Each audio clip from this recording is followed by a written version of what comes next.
Hola de nuevo, aquí James y vamos ahora a comenzar nuestra segunda sesión tratando de los textos paliza. Y en esta sesión vamos a tratar del más famoso de los textos y tal vez el más fácil de explicar, que es el famoso texto de la historia de Sodoma. Ahora, yo recomiendo que antes de seguir conmigo, ustedes lean el texto. Hay un link abajo que les permitirá leer el texto. Básicamente cualquier traducción seria tendrá una buena traducción de este texto y las cuestiones lingüísticas no son complicadas aquí. Vamos a recopilar un poco la historia. Dios envía dos ángeles, dos heraldos, dos mensajeros, a una ciudad, la ciudad de Sodoma. Él ha oído cosas malas acerca del comportamiento de la gente de Sodoma y cómo maltratan a personas. Llegan los dos ángeles a la ciudad, más o menos al atardecer, y se encuentran con Lot. Lot es un pariente de Abraham, pero también es un forastero, es un residente de ahí, pero no es un ciudadano, es el equivalente de alguien que tiene la tal Green Card en Estados Unidos. Alguien que vive ahí, pero que no es de ahí, no tiene todos los derechos de un ciudadano. Pues bien, los ángeles van a pasar la noche en la plaza, pero Lot les dice, no, por favor, déjenme ofrecerles hospitalidad y además protegerles contra esta gente que es un poco tosca. Entonces convence a los ángeles a pasar la noche en su casa. Pero los habitantes de la ciudad oyen que han llegado dos forasteros, dos extraños, y se han hospedado en casa de aquel que es también el forastero. Y quieren saber qué es lo que está pasando. O sea, noten un poco la misma reacción que tienen los consejeros de Anún con respecto a los dos mensajeros que envió el rey David. Quieren saber si estos vienen para destruir la ciudad a partir de dentro, si son espías. Entonces vienen y amenazan degradar. Tráiganos estos hombres para que los conozcamos. Y eso de para que los conozcamos, con toda probabilidad, sí tiene un sentido medio fuerte, escondido, para que los chinguemos, diríamos en buen mexicano, ¿no? O sea, van a humillar a estas personas. Y entonces el anfitrión dice, como buen anfitrión, no, por favor, no hagan esto, no maltraten a mis invitados así. Mire, yo tengo dos hijas vírgenes, yo se las paso y ustedes diviértanse con ellas. O sea, ya de por sí, señal de que estamos en un mundo misógino, donde dejar sus hijas como carniza a una jauría de crocodilos le parece poca cosa, pero proteger a sus invitados varones es más importante. Estamos en un mundo muy misógino, no se olviden de esto.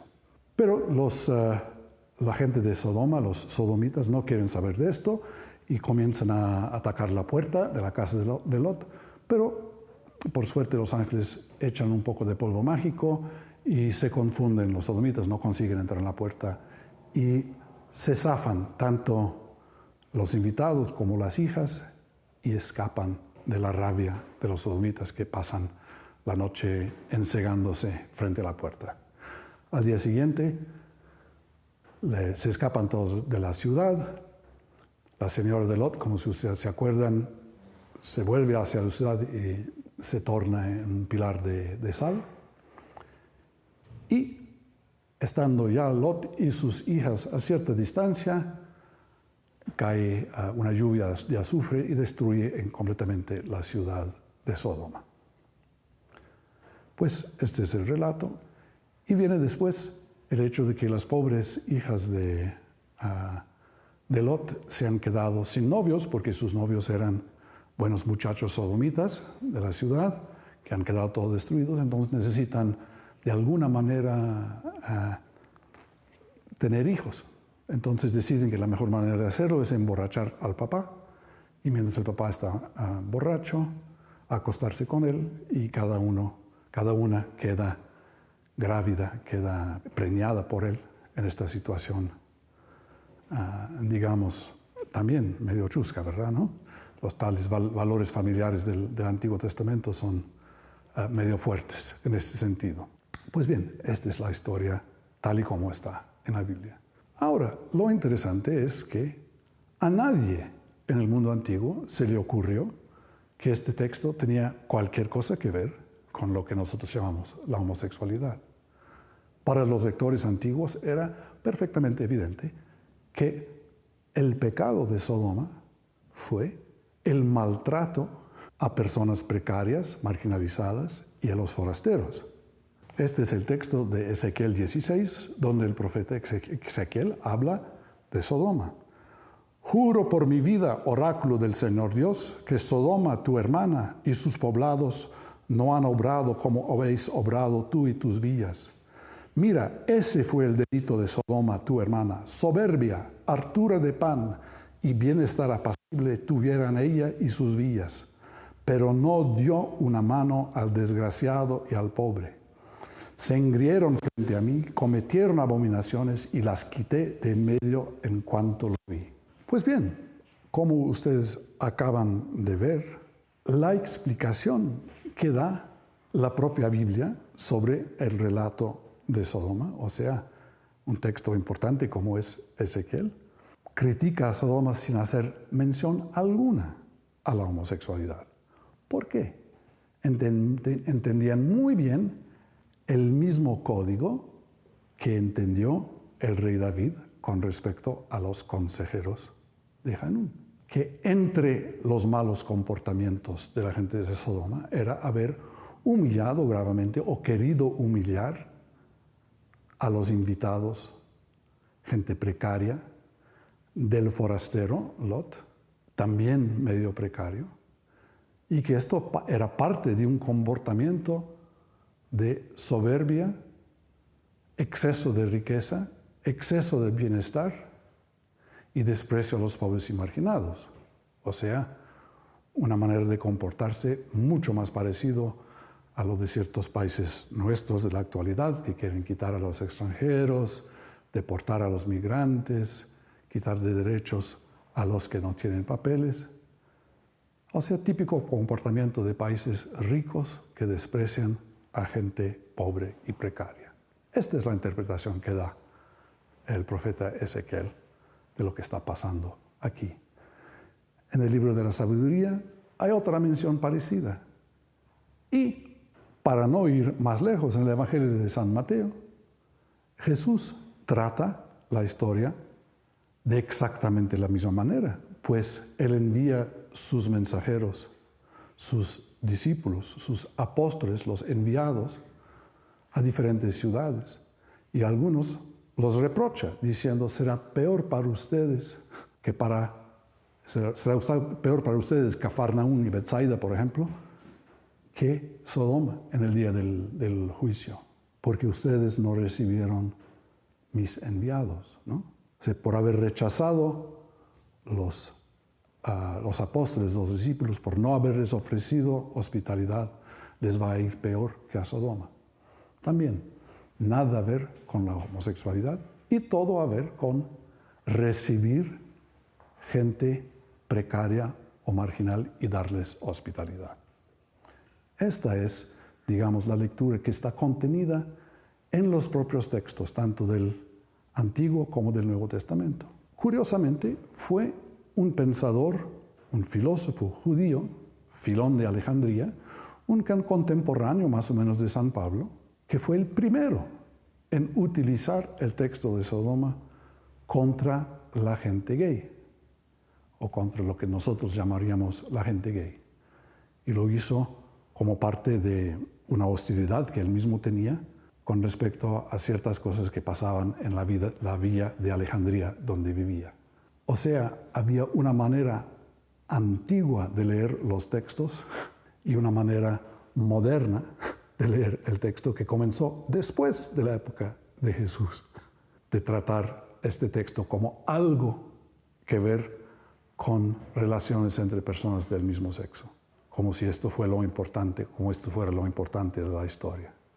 Y fue el tal Filón que también fue el primero a decir que por qué hacían esto eran incapaces de fertilidad y esto era la destrucción de Sodoma, que no había posibilidad de fertilidad y por eso quedó destruida.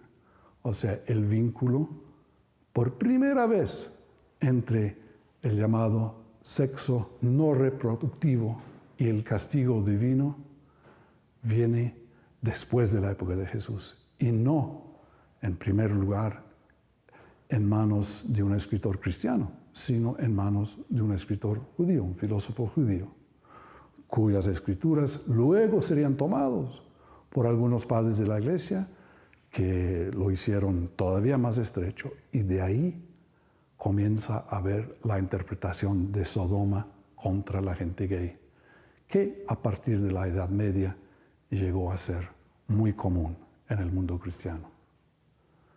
Pero noten, por favor, una cosa que ya saben todos los peritos en materia bíblica, que el texto original de la historia de Sodoma no tiene nada que ver. Si ustedes quieren comprobar eso por sí mismos, yo les pido que lean el siguiente texto que está abajo. Se trata de los últimos 3 capítulos del libro de los Jueces.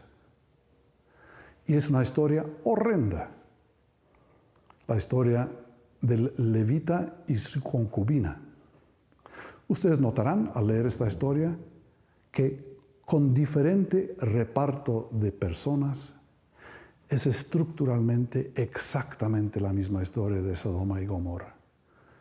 Forasteros llegan a una ciudad, están recibidos por otro que también es forastero, la gente de la ciudad viene y quieren saber quiénes son, se ofrece la concubina y la hija para intentar de proteger el varón, pero en este caso la hija del forastero sí queda en manos de los hombres de la ciudad que la violan durante toda la noche, muerta. Ella ya es descuartizada por el levita que manda los pedazos de ella a todo el territorio como manera de llamar la atención a todo el mundo. Todo el pueblo de Israel se reúne y destruye a la ciudad benjaminita y todo el pueblo. O sea, la estructura es idéntica a la historia de Sodoma, pero con una diferencia. Toda la violencia es humana.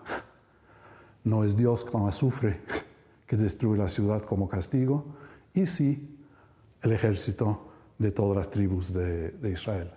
Y hasta tenemos al final la misma colita de la historia con el problema de herencia. ¿Se acuerdan de que las hijas de Lot tenían que embarazarse por medio de su papá?